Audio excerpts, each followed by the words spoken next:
Lalo, I got to say that the question comes into play sometimes with the supply chain. So many people are moving away from China that, obviously Mexico has benefited greatly from that. In the midst of that, though, as you were talking about when we were off air, there's the changes, new regulations that have come out of Mexico. So it's going to be I guess it's been in place for long enough that there are challenges coming up to see where the bottlenecks are or what the difficult times are, right? Yeah, they are. And I was when I was preparing for this episode, I was obviously just looking at all the different changes, and I was looking at a few, notes and blogs and all that. And it sounds like a lot of folks in Mexico are now, just acclimated or getting into the groove and not understanding because they already understand it, but I guess that there could be some confusion here and there as well, but they're now rolling with it. We had an episode on this early January regarding how the changes were extreme. They were I shouldn't say uncalled for. There was just things that people were having a difficulty understanding why they are even asking for this. How are they even going to comply with this? They needed a lot of help and backup documentation and support from their counterparts in other countries when they were sending in the materials. It kind of just like reminded me of kind of like, I don't know about other people, but I know for myself when I'm going to start training for a like half marathons. I don't run full marathons. I just do half marathons. And like the first week or so, I'm always like, what the hell did I just get into? It's like, what have you gotten yourself into? Yeah, I mean, the discipline is normally, my routine is normally at least 3 runs during the week, a super long run in the weekend, and just repeat every week for at least 12 weeks. And by about the 3rd week, I'm like, wow, I'm thinking to myself, it's like part of my routine. Now I'm doing it. It feels normal. I know exactly what to do. I know all the cracks and crevices on my route, and I know exactly what to avoid. So anyway, I'm kind of thinking of that now with our friends in Mexico. They're probably now like, they know how to navigate this a little better. They know exactly what to ask of their counterparts in the U.S. And I say U.S., it could be any country shipping into them, but mostly U.S. Of course, we just had an episode where we saw that Ken just told us that Mexico is still the U.S. Biggest trading partner by far.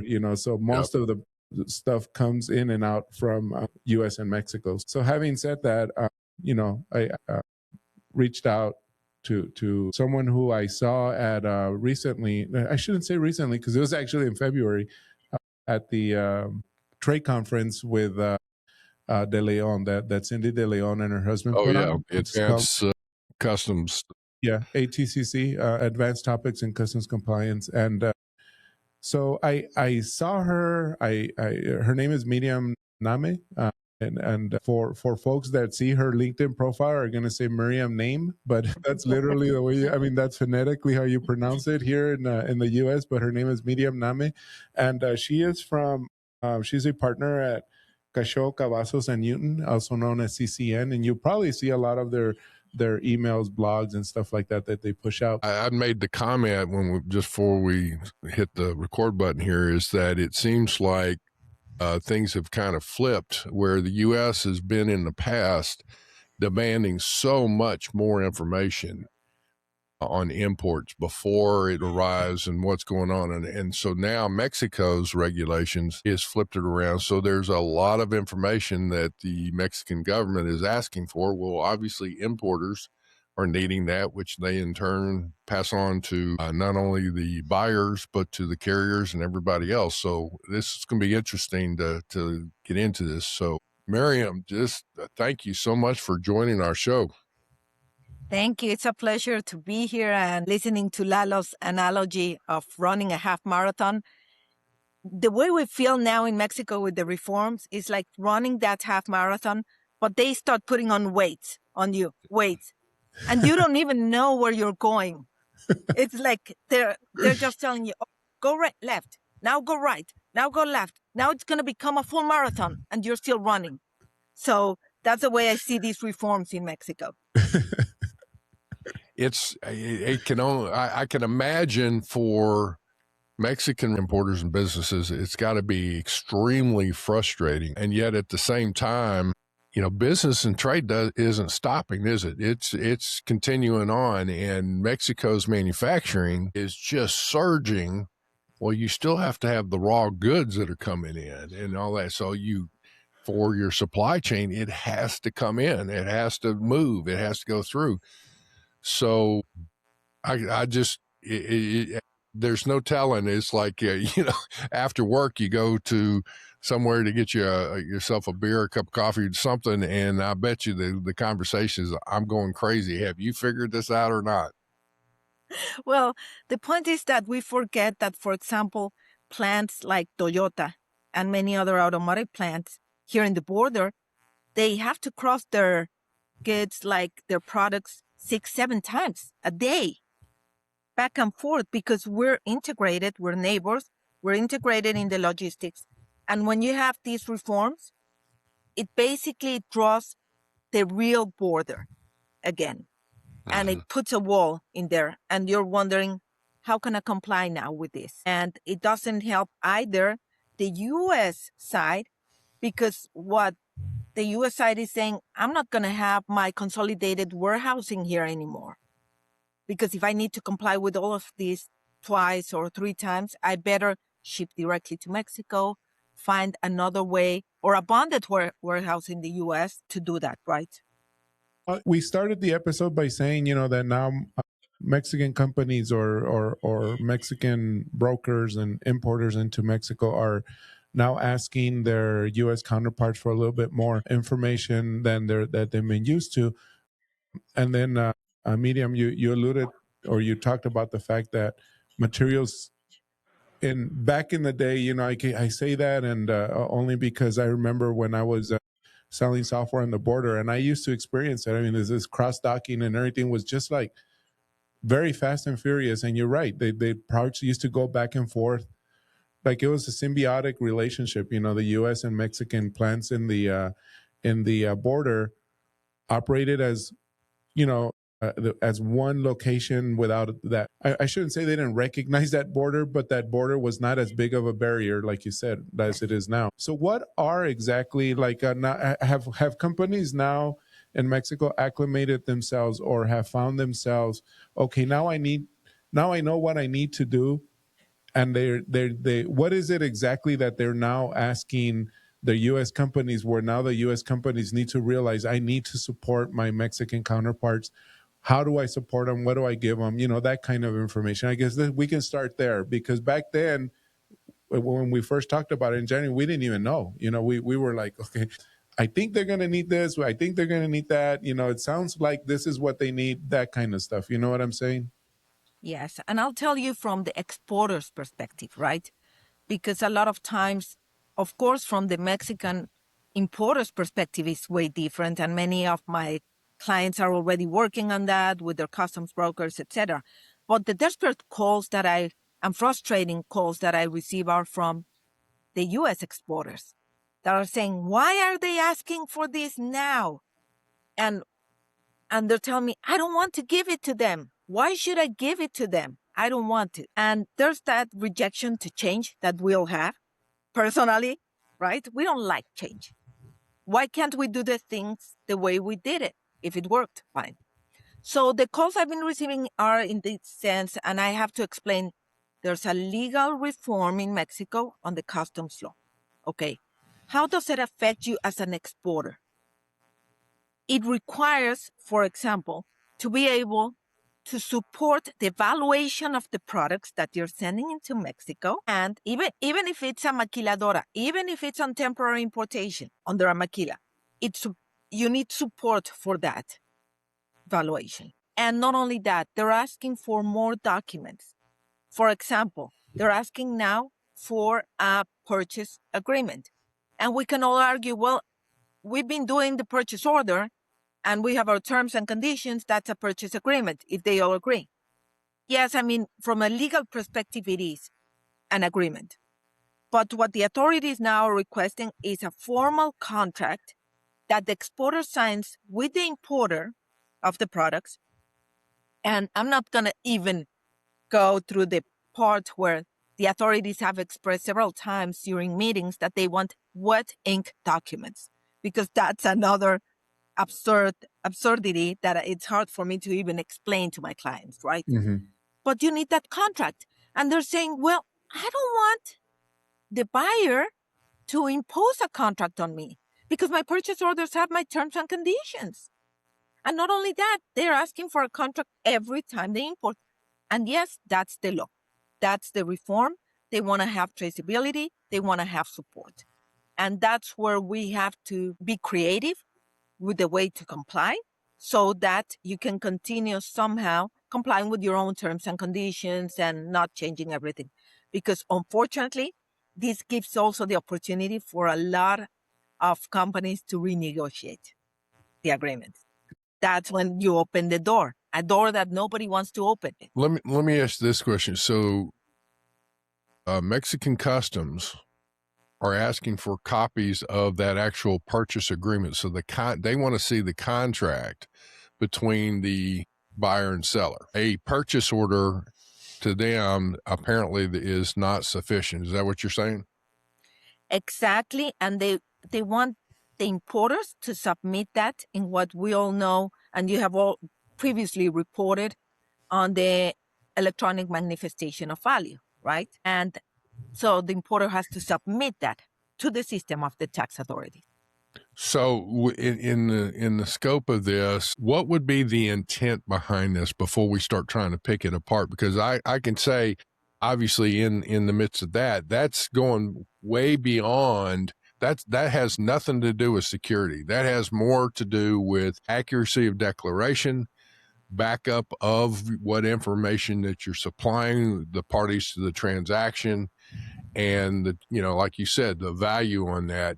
It sounds like there is an issue here regarding, you're just mentioning it goes to the tax authority, so it's tax revenue is what they're looking at, I assume.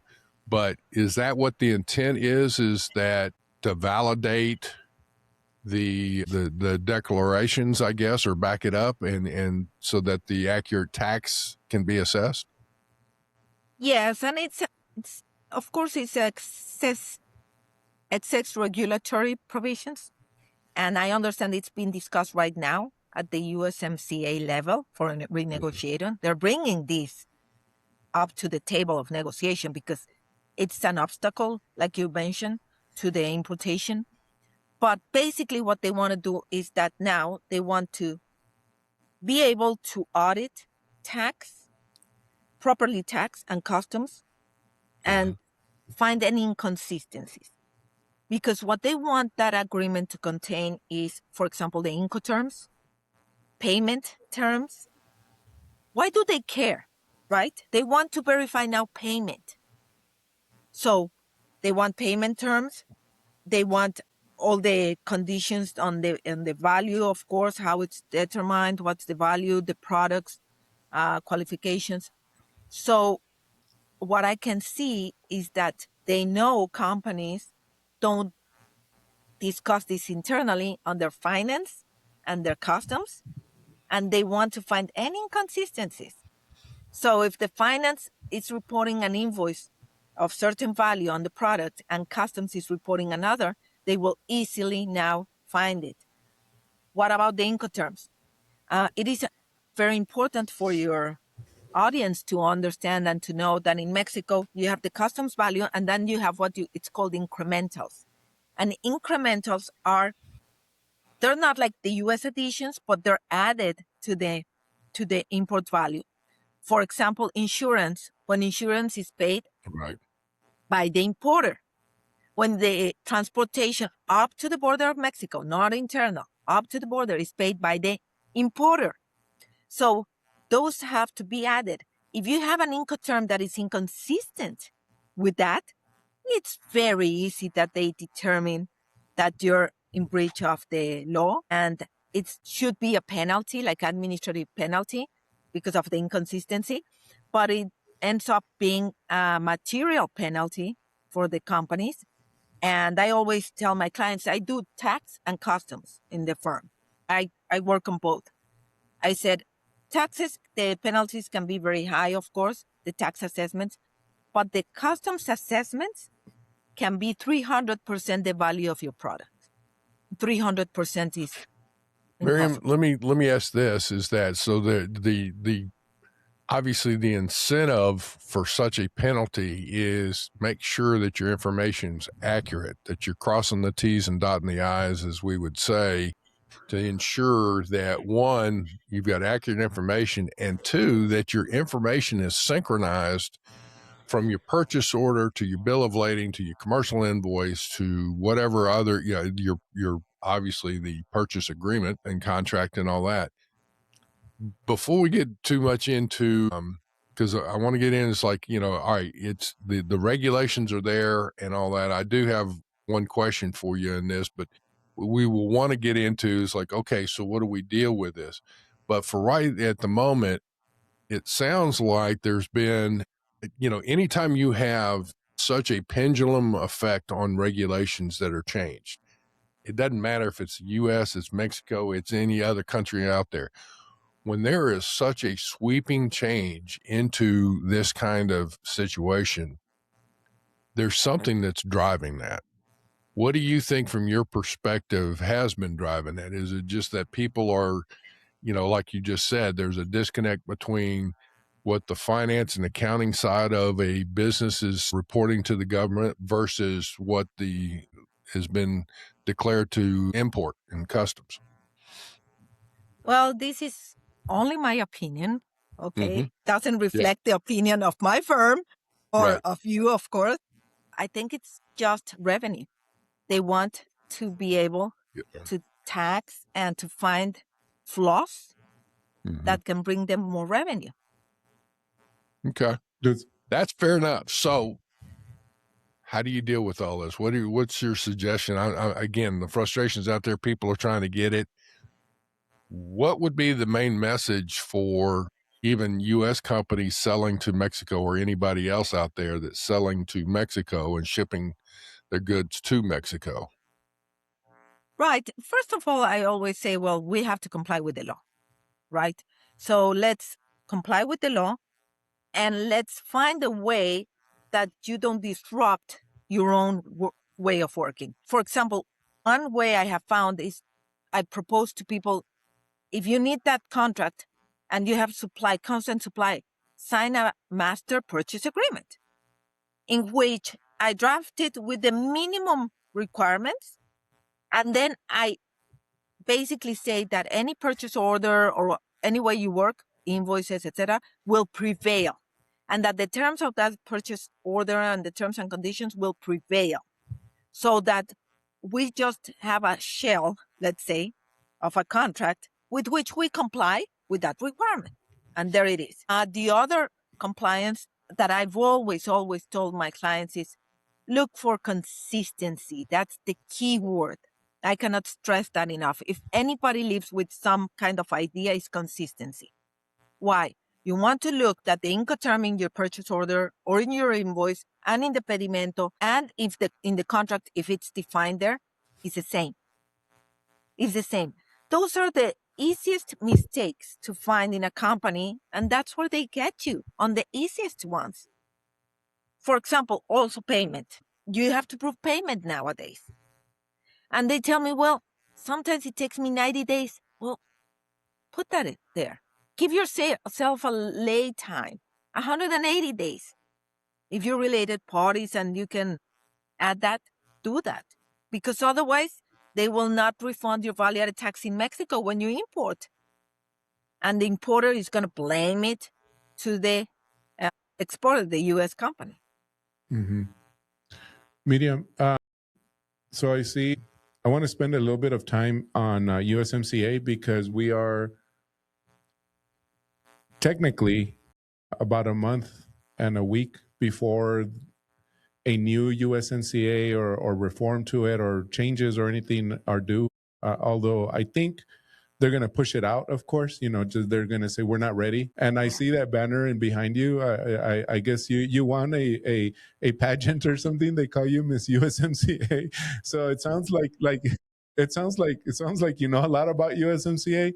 And I'm going to relate it to what you're saying right now, that so if somebody requires, if Mexican customs requires a new contract every single time you import, if Mexican customs require the purchase order every time you import, and I'm talking importing into Mexico, correct? How is this even working into USMCA? Because traditionally, especially working with USMCA, traditionally we work under like blanket periods for 1 year. We say, so it's common that it's January 1 through December 31st. So any thoughts or ideas behind that? Well, what I know is we participate a lot with the American Chamber in Mexico, AmCham. Mm-hmm.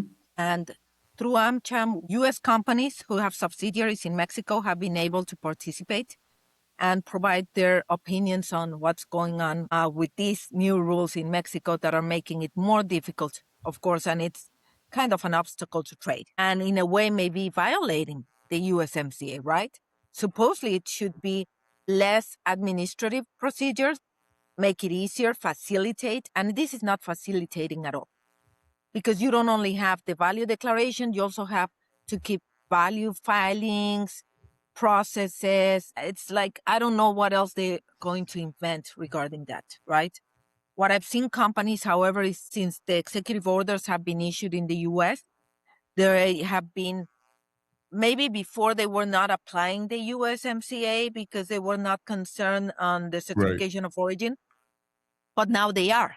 Right. Because now it's important. Well, now it's a So lifeline for companies. Without it, forget it. There goes a lot of their profit, right? So, but go on. Exactly. Totally.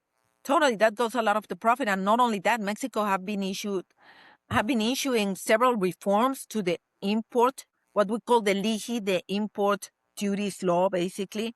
And they've been increasing up to 35%. A lot of the duties on products that were zero. So you can imagine the impact on that for companies. So they're looking back and saying, oh my God, now we need to qualify USMCA. That's our only option. And that's what I'm seeing. A lot of companies changing even their businesses, changing locations to be able to qualify under USMCA. What I'm hearing is that Mexican officials are maybe they're gearing up to do this more, to literally come in and do audits, or are they already going through and doing audits of Mexican importers and the transactions? They're doing the audits already. And we had a judicial reform, unfortunately, that I think you have heard about that too. And the judges they were not very trained on import exports, but more or less we had some foreign trade courts. They disappeared those. So now they don't even understand. Just to give you an idea, a client that has a pro forma invoice for an importation and a pro forma invoice for a maquila, which means that it's not purchased by that maquila, it doesn't operate like a contract manufacturing, and it's just under bailment. Okay, consignment, any way you want to call it. Mm-hmm. Because it was imported by the Mexican company as a permanent importation, because they were parts that were used and you had to throw them away, every time they let's do it as permanent importation, but the owner is still the foreign company. They determined that no, permanent importation was ownership, which is totally wrong. Totally wrong. Right. We took that to court. Do you think the judges understood that? No. They said, permanent importation, you purchased it. You didn't pay value-added tax. You didn't withhold the value-added tax.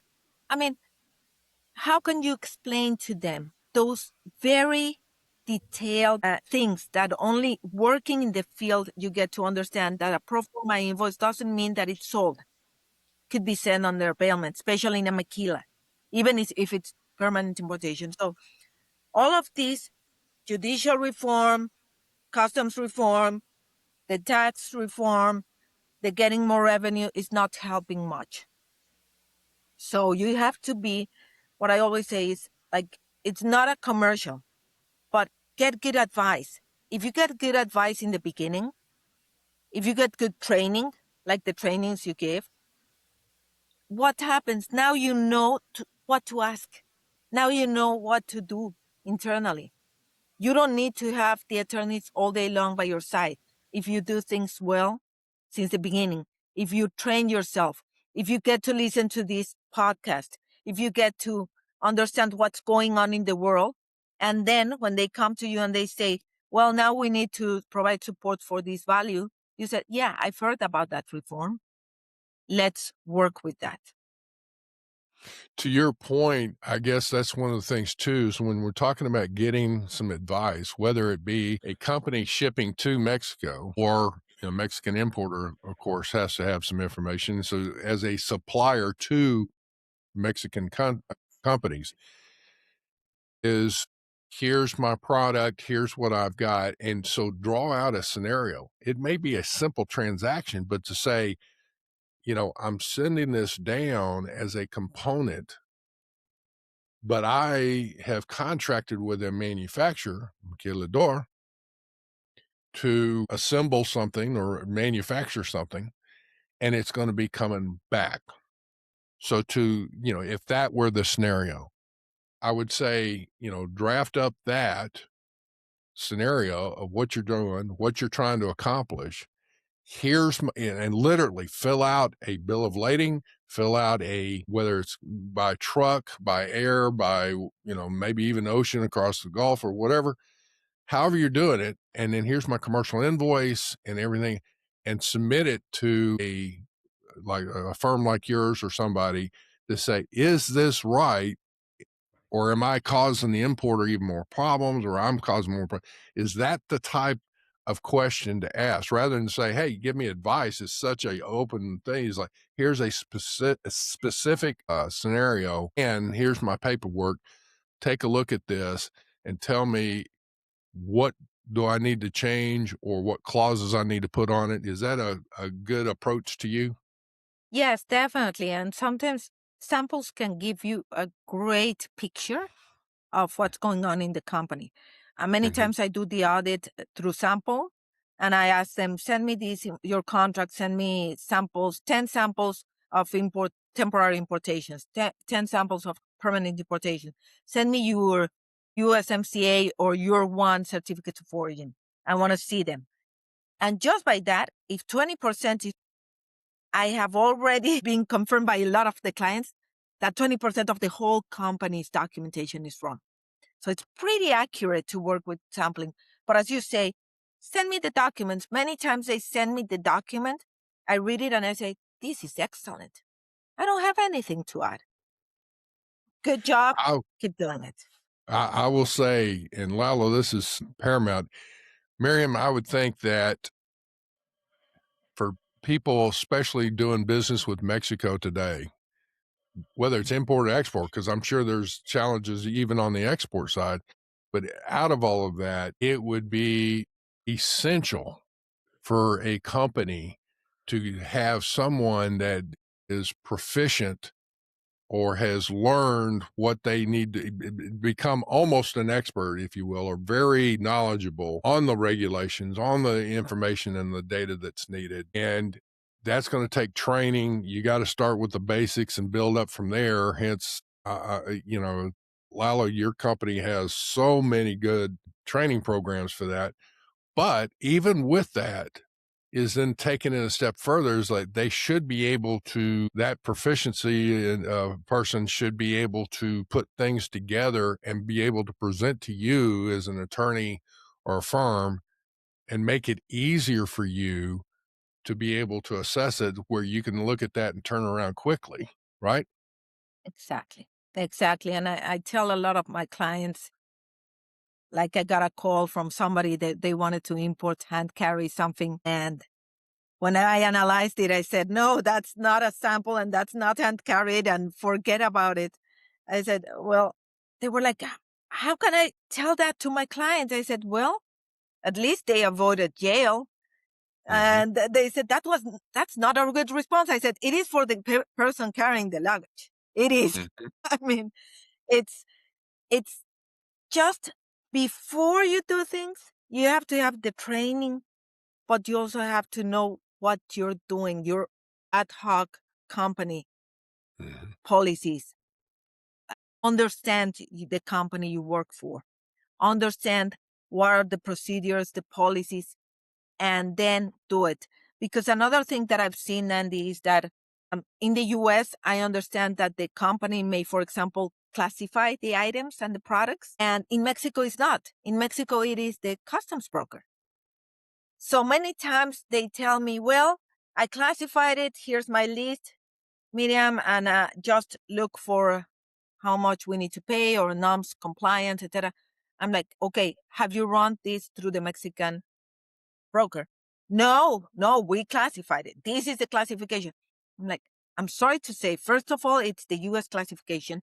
And two, in Mexico, it's the Mexican broker that has to do it. I don't even do it. Let the Mexican broker do it. Otherwise, you're going to be in trouble. Because what happens? I mean, it would be fine to say this is the classification I've come up with, but get a Mexican broker to look at it and say, can you confirm, is this the correct one? Or, do you come up with the same thing or is there something different, right?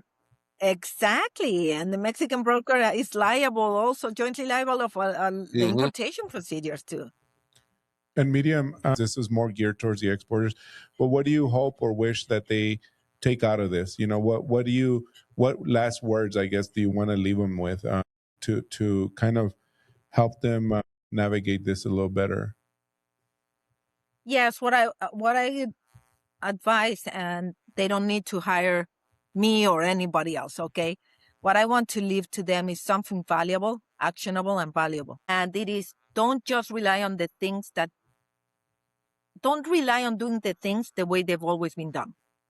That's very common. We've always done it like that. That doesn't mean it's the right way to do it. So I would say just internally, just go with this homework. Get to your company and request a pedimento or import declaration, certification of origin, if applicable, your contract, and your purchase order. And compare Incoterms, value, description, origin, compare all the information. If your data is the same, congratulations. If it's not, you may need to look more into that and see what you need to change. And, it would probably be wise to get a neutral party to go through and do an audit on that, because everybody has within their departments their own agenda and trying to protect themselves. You get somebody that's neutral, has no skin in the game, and goes through and does exactly what you're saying. So that'd be I've done a lot of audits, and you'll be surprised why. I'm like, why? We're doing a friendly audit. It's internal. It's areas of improvement opportunities, right? No, yes, right. We're not looking to say you did it wrong. But you'll be amazed on how many people just resign when you do that. Yeah, you get defensive. Like, yeah. What's going on? That's not a good sign. It's just you're trying to find the weak link. So, well, yes. Miriam, thank you so much. This has been great. Lalo, I think we probably do need to have some more shows on this, because there's a lot of good information and a lot of complexity in this that hopefully we can peel back the onion, layers of the onion, as we would say, and make it a little bit more understandable to everybody. But thank you so much. And folks, like us, share us. Hopefully, if you have some questions, you can reach out and to the right parties. And Miriam is a good one to have in your list. So anyway, thank you so much. Thank you. Thank you, Miriam.